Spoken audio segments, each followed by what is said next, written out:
Welcome to Wild and Wise, where I dive into conversations with trailblazers in business, design, and creativity. Together, we'll uncover the wisdom and wild spirit behind their journeys, the stories, the struggles, and the sparks of inspiration that shape a curated life. Follow along on Instagram at WildXWisePod. Now let's dive into today's episode. Well, you may not know this, but I'm putting a newsletter out in 2 days. And I said, my dear friend Ben just told me, and the whole newsletter is about burn the boats. Yes. And I know that we're going to get into your career, but I think we should talk about burn the boats for a minute. Burn the boats, yeah. A good friend of mine back in England actually told me, called Jason. We were discussing, basically I'm going through a big transition of life at the moment. Mm-hmm. I'm basically wrapping my life up in the UK and moving it over to America. And at one point, I always wanted, I own bars and a restaurant in the UK, and I wanted to try and find a way to keep them both going.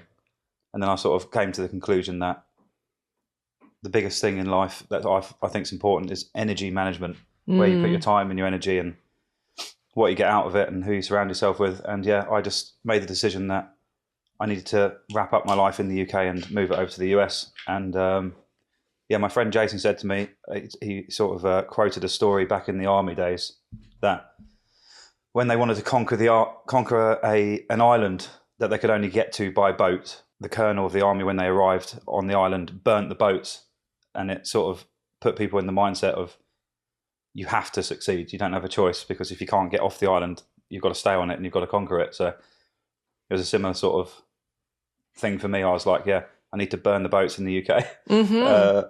And then, yeah, here I am. Yeah, it really inspired me. Oh, did it? Oh, good. Yeah, it really did. To me as well. When someone first showed me that clip and he spoke about it, I was like, oh. Yeah, it's actually wild just since I had that conversation with you, which was 5 days ago. Yeah.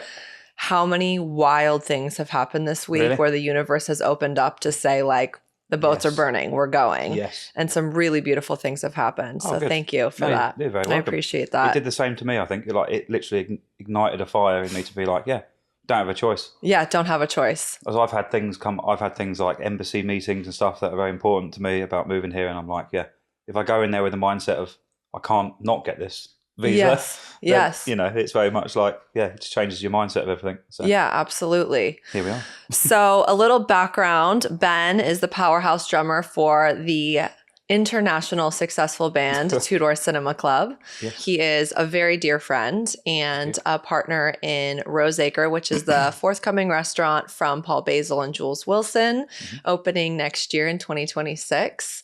So welcome to the podcast, Wild and Wise. Thank you very much. Thank you for having me. I'm very, very grateful you're here. A lot of people know you as the drummer, but tell us a little bit more about how you're shaping the sound for Roseacre. So yeah, I've spent a lot of time in San Diego over the years, and particularly was drawn to La Jolla was one of the options. And I originally came to San Diego to open my own spot. I don't know if we're going to talk about this in more detail later on. Go ahead. No, we can weave in all the stories. Okay, cool. Yeah. So I originally came out here to start my own project, and I have always been massively inspired by a lot of Paul's work in hospitality over here. Mm-hmm. And I was just like, I've got to work with this guy. So I was actually here on tour. We were playing a show at the Gallagher? Gallagher Square. Yeah, we were playing there. So I just hit them up on Instagram, Basil Studios, and I was like, I was the one that got it. Oh, really? Yeah. You got the message? Okay, cool. Yeah. And I was just like, I'm just in town for a couple of days. Like, do you have time to have a chat? Booked it in, and then that's where the journey started. Really, that was September last year. Yeah. Wow. So it's been over a year now. It's gone really fast. Yeah. But Paul and I went to view a few sites together, and the more we sort of hung out, the more we realised that we had a great connection. Yeah. In that way, not romantically. That sounds weird. Well, there's always time. Great connection. You know what I mean? No, I have work chemistry with people, and I feel like if I say I have great work chemistry with them, I sound like I'm being romantic. And the more that we sort of just hung out and spoke about stuff and bounced ideas off each other, we were like, we should do something together. And he was talking about Roseacre, and I just said to him, I was just like, why don't I come on board and do that? Because he mentioned that they have a speakeasy sort of alley bar in the back of the restaurant, which sort of really drew me to the project. I was really excited about potentially being involved in that. And then he invited me to become a partner to invest in the project, and really take the whole music and entertainment side of the project on. Yeah, And so, which is wildly important because, like he says a lot, like we can easily set ourselves aside from the, based on design. yes, We've brought on a chef that's going to easily set itself apart. So what are the other things that can really change the way people feel in the space? And music is at the top of that list. yeah, absolutely, yeah. I think so many restaurants and bars underestimate the power of putting the time and energy into curating the right playlists, and not just the right playlists. Because again, like I think people are capable of making fantastic playlists, but then it's like playlists that run with the service. Yeah. So you don't want to be having house music at 5 o'clock, but right. if the restaurant's packed at still at 9:30, 10 o'clock, and it's transitioning into more of a drink service and people hanging around, it's important that the playlist follows the night and the energy of the night. So yeah, just really going to focus in on that and get everyone lost in music. Yeah, Sorry, I love that. Sister Sledge, but. So just so people know, Roseacre is a multi-concept space. Paul and the team, our team, will be running Roseacre, the restaurant, an alley bar, which we have yet to announce the name publicly. Good job I didn't say it. Yeah, I know. I would have edited it out. A coffee shop in the front leased out to Wholesome, which is a wonderful duo of women who own another location in North Park. Mm-hmm. And then Sushi by Scratch, a Michelin concept omakase restaurant up top with potential private members club coming later on up on the roof. Yeah. And so with you has come also our beverage director, which I love, and a dear, dear friend of yours and a business partner, right? So tell us a little bit more about that. Yeah, so Sam and I met in our hometown in Sussex in England. How old were you guys when you met? Oh, I mean, I met Sam at least 15 years ago. Uh-huh. But we've become very close friends post-COVID. Uh-huh, okay. Sam had inherited a family restaurant and was doing very cool stuff in the town. And it's quite a small town where we have our projects, and I feel like he was really trying to step it up, and his marketing style and stuff was almost Larry. Do you have that word in the US? Do you use that, Larry? Trying to think of the equivalent. In your face. Oh, in your cool. face and aggressive, but and maybe that's why he likes me. Yeah, maybe. Yeah, I'm very Larry. Yeah, absolutely. It's really funny you guys don't have that word, but in a fun and playful way, and it always caught my attention. Yeah, and in the end, I think we sort of, it wasn't a rivalry, but my businesses versus his businesses were bouncing off each other in the town. Oh, I didn't know that. In a fun way. But I didn't even know you guys were But I feel like Sam and I were the only sort of two hospitality businesses in the town that were trying to level the town up. Yeah. We were constantly trying to one up each other in different ways in a fun way. And then I think the day came that both of us was like, let's go for coffee and let's chat and see how we can actually work together and bring our minds together. And I got involved with his restaurant project. He got involved with my bars in terms of cocktail direction and helped with a lot of he's also a really talented photographer. Yeah. I don't know if you know that about him. But yeah, I do. Yeah. And sort of, he brought that sort of creative flair to our online marketing, which was great. And then I said to him when I'd finished my tour, the tour that I told you about that I met Paul, I said, why don't you fly out? Because I'd always spoken about San Diego. I've been going on vacations there for years. And I always find that San Diego's not really in the public eye as much in terms of the hospitality scene. Yeah. It really annoys me. Yeah. Because obviously New York gets a lot of attention, Chicago, LA and all this, but San Diego always feels a bit left behind. Of course. So I was to Sam, we've got to go to this place and we've got to try and shake things up a bit in a fun way. Burn the boats and do it. Burn the boats and come over here. So I said to him, I was like, come and meet me when I finish the tour and spend a week or two here, see what you think, and come and meet Paul because I've just started a great, relationship with him. And yeah, he flew out and within 24 hours, he's like, yeah, I get it. He's like, let's go. So yeah, Sam's recently sold his business with his brother Ty, who's also planning on coming out here. He's a really talented grill chef, and the rest is history. The boys will be here onwards and upwards. Oh my gosh! Play boys are back in town there. Yeah, this will be it. Just at this moment, just that bit. Let's talk a little bit more about your experience with Two Door Cinema Club. I know you were very young when you started, and it was sort of a fluke that you ended up continuing on for all these years, and it took you around the world.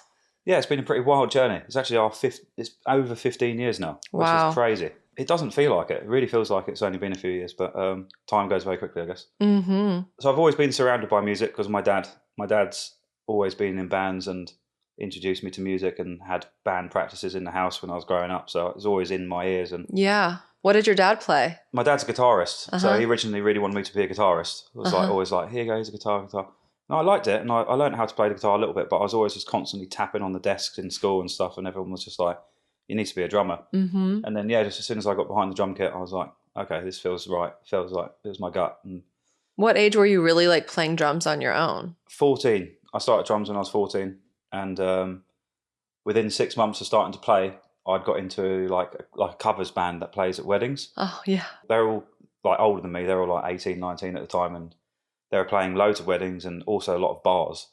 And I'd just turned 15, so like I was just lying my way through all of it. I bought a fake ID. I was like playing all these nightclubs around London and stuff like that with this band. Yeah, and that was it. I was just like, from that moment onwards, I was like, I was put on this planet to entertain and nothing else. So I was like, this is what I want to do. You know, there's certain approaches you can do as a musician. Like there's lots of people that prefer to be in the studio and they're very talented at it. And then there's lots of people that like to tour and play live. And I was very much like, I want to be in front of people and feel that energy. Mm-hmm. My parents got me into a really cool place called BIM, which was called Brighton Institute of Modern Music. And it sort of, they held like a week-long course every summer. And they put like young musicians together. Like you learn a different song each day. And then at the end of the day, you got to go into like a big live music venue and play it, and then at the end of the week all the parents came and like you got to perform like the best song of the week, that like with the band that you got put with. And just from that moment I was like, right, I've got to go network and get with people. And I'd just turned 16 and I'd left school and I went to BIM for their diploma course in live performance and drums. Wow. So it had like a high school curriculum that you could take?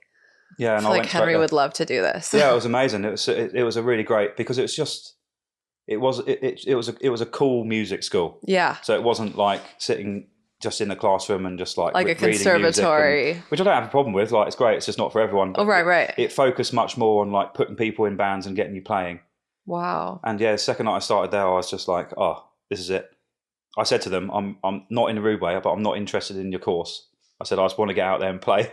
And I just badgered the head of the drums there to get me an agent. Because back then, I'm talking like I'm really old, but social media didn't exist. It wasn't really a thing. It was much more about word of mouth and getting yourself in front of people. Mm-hmm. And I was like, back then, particularly for like session musicians like I wanted to be, you had to get an agent really, or like meet musical directors. And I was just like, I've got to get in front of one.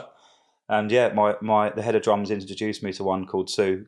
I was 16, went up to London. She got me my first audition within a week of chatting to her. And it was with Tudor. And I was just in this really dodgy little rehearsal studio in Hackney in London. And I went up and met the guys, played a few of their songs. The next day got the phone call saying that I'd got the job. Wild. But the audition was only ever for a 2-week tour. It was supposed to be a little 2-week tour of the UK. Were they big at that time? No, they hadn't even brought out their first album. They'd literally just got a record deal and just got management. Wow. And the management were like, you guys are great, but you need a live drummer. They were touring with a laptop. So I was previously a MacBook Pro. Oh, interesting. They upgraded.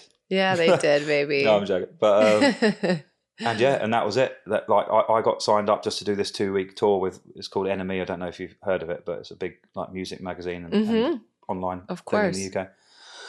And we did an Enemy tour, and they were like, yeah, if you're going to do this tour, you need a live drummer. And there I was. But then I never stopped. Their first album came out like during that tour. Mm-hmm. And I think it just blew up way more than anyone was expecting. I was going to say, was it an immediate success? Yeah, it was, yeah. It went wow. It was like, I think it was just really, really well timed with how music was going at the time. And it just went bang and literally never stopped. Next week we were going to Japan. And then I was literally just fresh turned 17 at this point.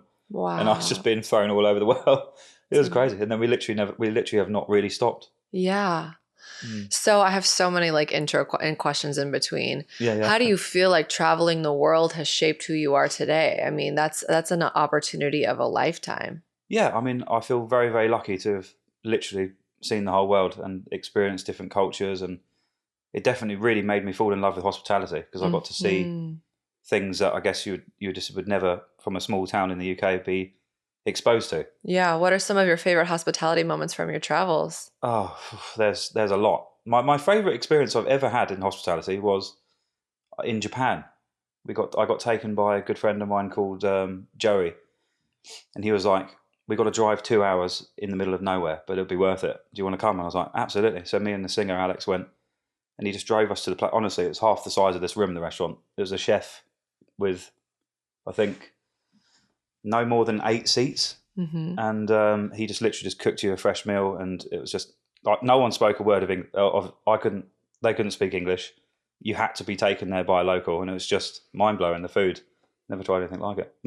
And it was just the experience. You think it was the entirety of like not knowing, getting there, I being think so, yeah. surprised, also the food? Like, what was it about it that was so like imprinting on your memory? Yeah, I felt like I was in somebody's living room, like a guru chef, just effortlessly cooking me the most amazing food I've ever tried. Oh my gosh. It was also the first time. I don't know. Have you ever been in a Japanese restaurant where they put like the seafood flakes on top of the food and it moves? I remember when it came over and got put in front of me, I was like, "Oh my god, what on earth are they giving us?" But yeah. Then obviously you try it and got explained what it was, and it was amazing. It was just it was one of those meals. Yeah, because it was an experience. It was an experience, yeah. And they were so lovely, and everything was paired with beautiful little drinks, and yeah, it's just cool. Really I think that's the beauty of what you also bring here, because I think oftentimes in my sort of rumblings with figuring out really the core of what's going to make this different from what I can control on my end, I think that what's beautiful is that Paul and Jules have traveled the world and gone to a lot of Michelin restaurants, more than I would say most San Diegans probably have.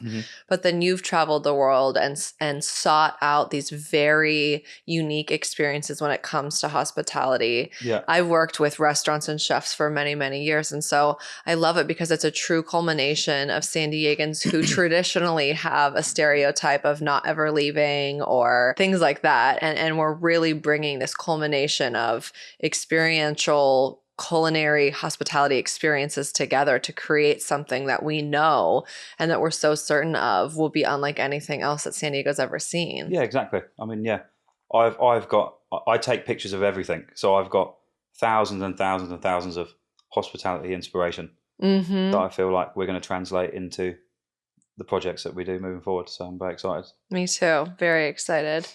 Let's talk a little bit more about life on the road. If you're touring with a globally successful band, it must shape how you view music communities around the world. Are there lessons you're bringing from that experience into Roseacre? I think some of them could be hospitality, some of them could be musical. Oh, that's an interesting question. Touring the world's tough. It's hard. I mean, I'm very thankful to have done it, but I definitely think it's a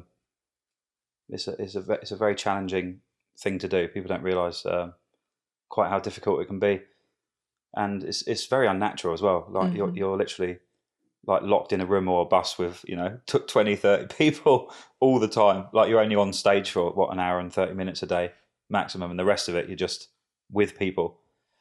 So I think it really it taught me how to just respect people and work with people and how to support each other and be there for each other. But yeah, how does that translate into what we're bringing here? I don't know how that would translate into it. I mean, I think that you are somebody that's come in and you have such a beautiful level head. I think you, because of your experiences in traveling in a band in a small space with lots of people and personalities, you are to me the one that kind of steps back and says, let's solve this way, You can hear all sides and like put together a solution that somehow magically everyone's like, okay, Ben, that sounds good. Yeah. Like you really are not a peacekeeper because nobody's fighting, but like you are somebody that finds this ability to listen and hear everyone and what needs to happen and then find a solution and lead it to move forward, which is also like a very beautiful quality about you. Thank you very much. Actually, that's very true. I do feel like I've definitely played that role a number of times over the years. Yeah. When people have struggled on the road, like I can spot it if like the singer's not having a good time or something's wrong. I'm quite good at, like you say, instigating solutions. Yeah. And I mean that empathy, it's empathy, and empathy is a beautiful way to translate the music program at the restaurant, because if you're watching the room and you realize, oh, it's Wednesday at 7, but it's popping, we're going to kind of like change the vibe. Yeah. It's like you're reading the room. That's, I think, something that's what you and I have in common. I'm like somebody that will absolutely know what is wrong everywhere, not in a critical way, but just like in an empathetic, like I can feel it. Yeah. But that's what makes experiences so profound. And I think that's what I'm excited about, is that like our team shares this really unique ability to read a room that that's a good way of putting it. Yeah. Absolutely. I think I want to give like a little sneak peek, like what can people actually expect when it comes to how is your life going to come together when it comes to your musical knowledge, the friends in the industry, people coming through town, and some really kind of special moments at Roseacre? Yeah, I think we're going to blend all of them together very nicely. I think the music industry is very small, and I think when creative people are on the road, they want to go to a space that they can have fun.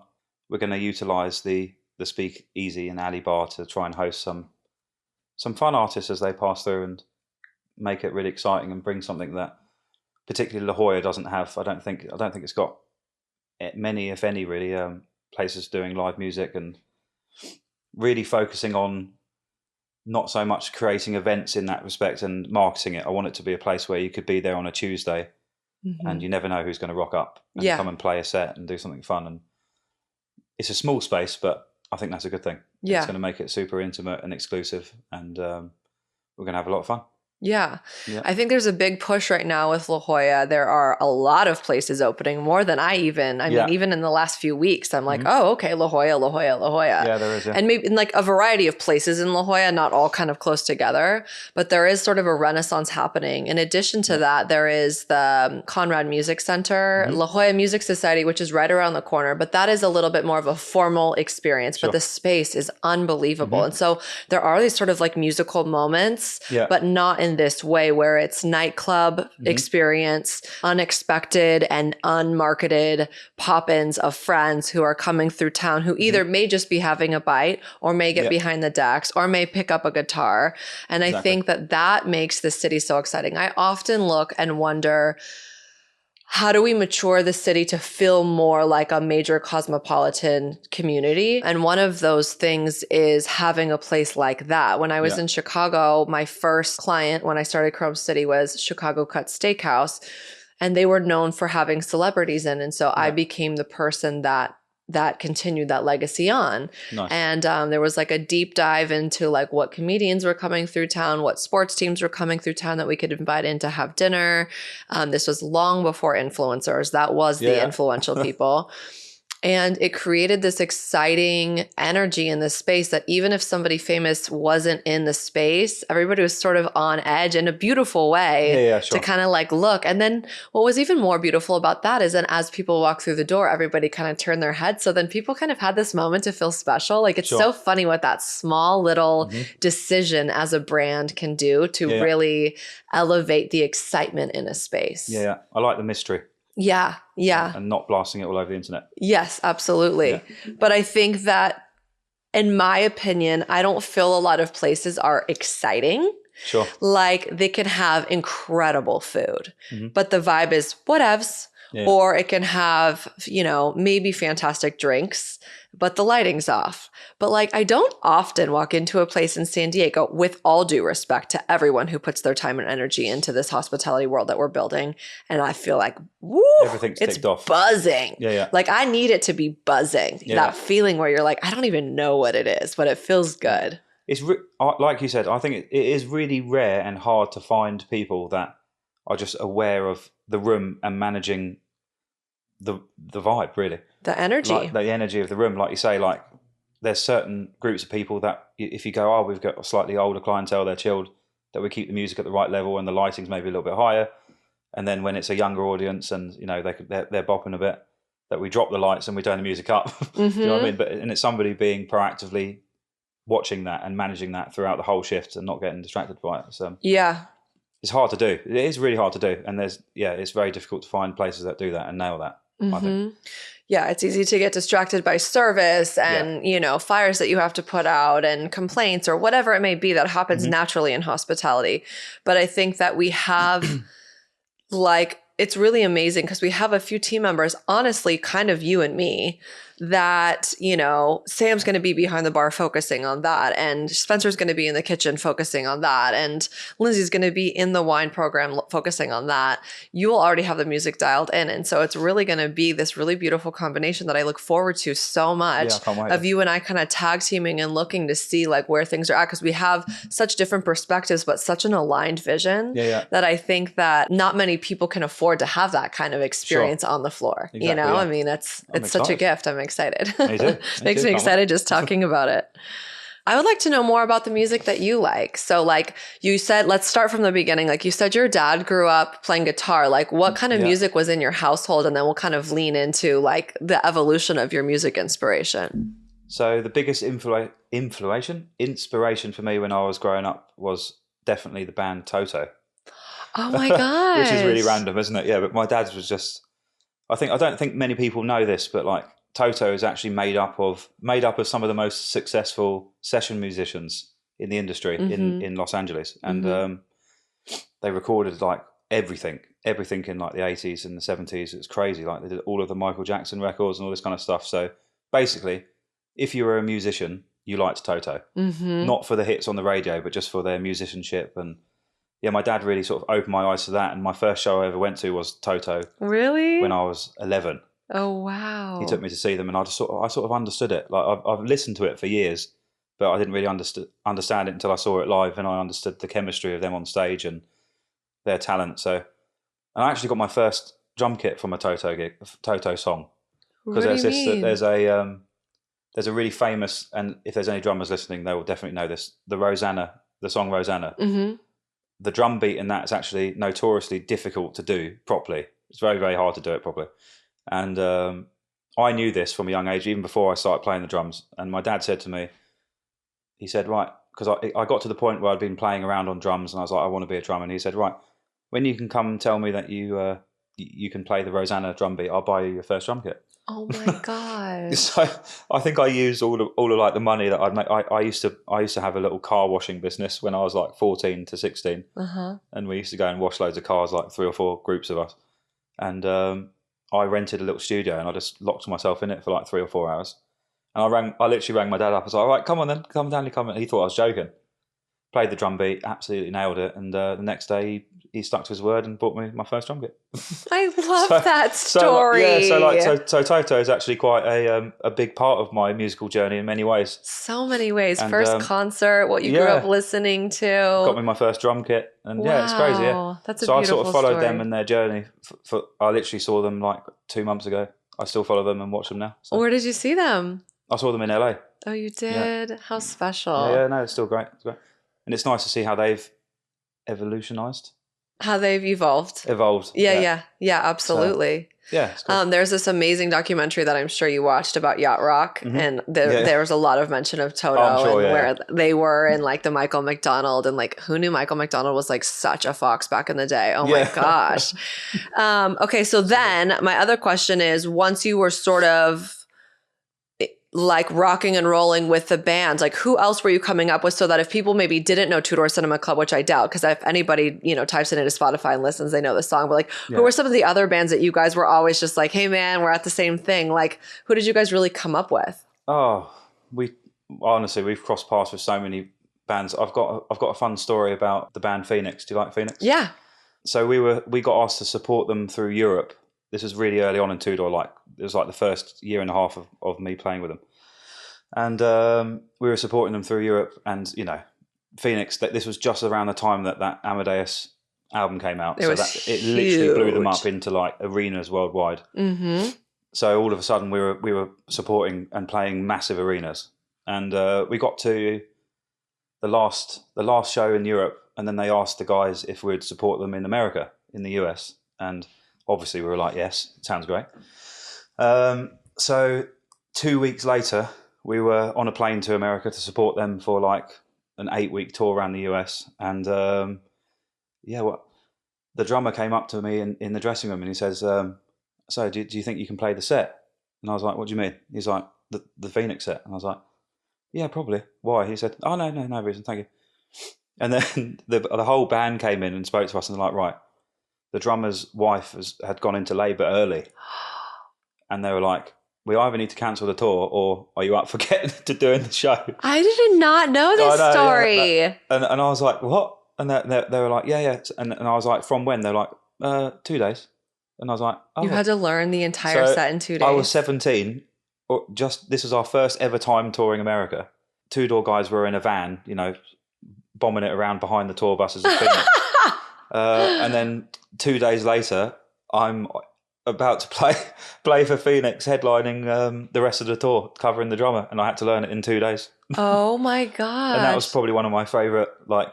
It was one of the most important moments of my music career because I had to really step it up. Yeah. And not just that, I had to do like a 45-minute set with Two Door. Yeah. 30-minute break, and then like a 2-hour set with Phoenix. That's so gnarly. So and that was 6 days a week for 8 weeks. I lost all of my puppy fat, hardcore.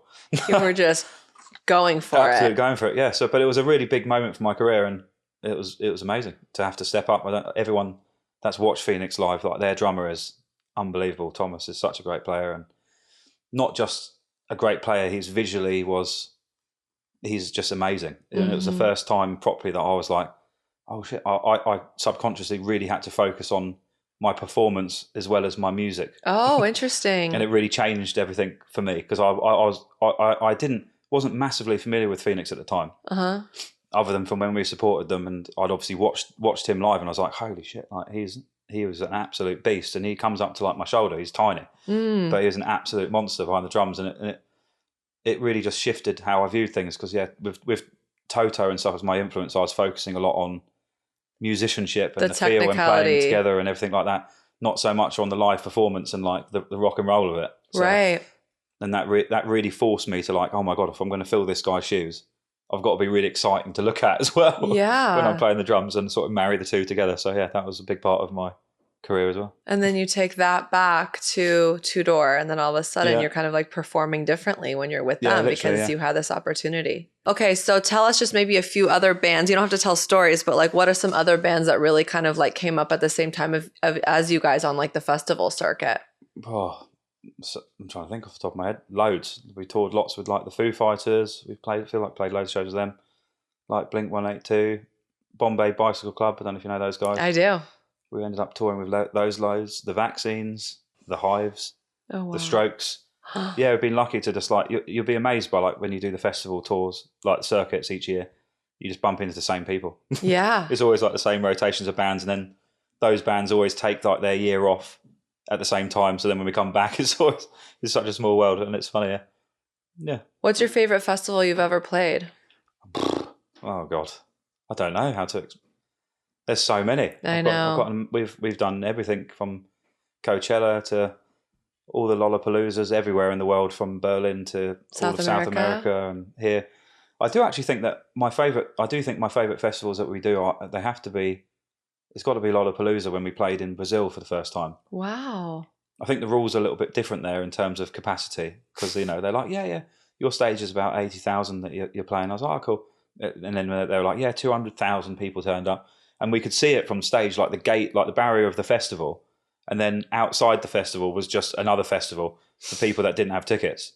Yeah. And it was just, I've never seen a crowd that big in my life. It's crazy. Oh my gosh, what a wonderful moment. And then I think Glastonbury as well. We've done, the first time we played the pyramid stage of Glastonbury was just like an iconic moment, particularly from being from the UK. Yeah. Just walking out and just like, all the flags and everything. It's just such an amazing energy. That festival's just got an energy that's not matched in many other places. Yeah. You can as an American, I can tell just from seeing it, that is one festival that's at the top of my list. And there's plenty of festivals I haven't been to by choice. Yeah. But I've been to a good amount, and that one is like on the top of my list. Yeah, I'd highly recommend it. It's amazing.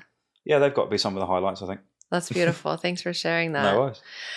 What really attracted you to San Diego? I'm going to close us out with like, why are you burning the boats? Why are you leaving this, life that you've known, even though you've had experience and obviously leaving that life by traveling the world and at such a young age. But what is it about San Diego that made you burn the boats and really start your life here and dive into this project and this life?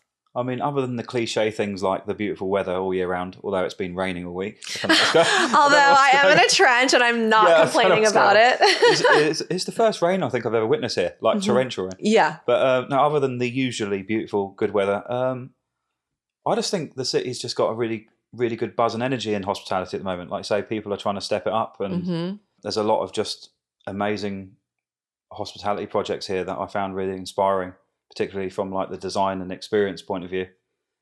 And I think there's just a great gap to marry together somewhere that's beautifully designed, got amazing food, amazing drinks, amazing music, and amazing hospitality all together. Yeah, it's a combination of things that I'm excited to be part of the glue for. That's great. Yeah, and the people. I think everyone's just great here. Everyone's got good energy, positive, and yeah, I'm ready to rock. I love it. Well, we've only known each other for, I don't know, maybe 6-7 months. Yeah, it's got to be around then now, maybe. But it has been like a friendship that has really impacted me. I've been able to spend like so much of my summer with you, and yeah, we've had some fun. I know we've gone to Rufus du Sol. I took you on your first trip sailing. Yeah, we did actually. Yeah. We also did Disclosure. That was amazing as well. Yeah. Yes, we did Disclosure, and we did. We've just bopped around, and so I just want you to know, like, your friendship means a lot to me, and doing this project with you is really exciting, and I too want to be the glue. So I look forward to what's possible, and not just Roseacre, but every project moving forward that I know you'll touch. It will be an addition to San Diego that will be powerful, tremendous. It will have a beautiful perspective, and we're also lucky to have you here. Oh, thank you. Likewise. Thank you very much. Thanks for having me. Thanks.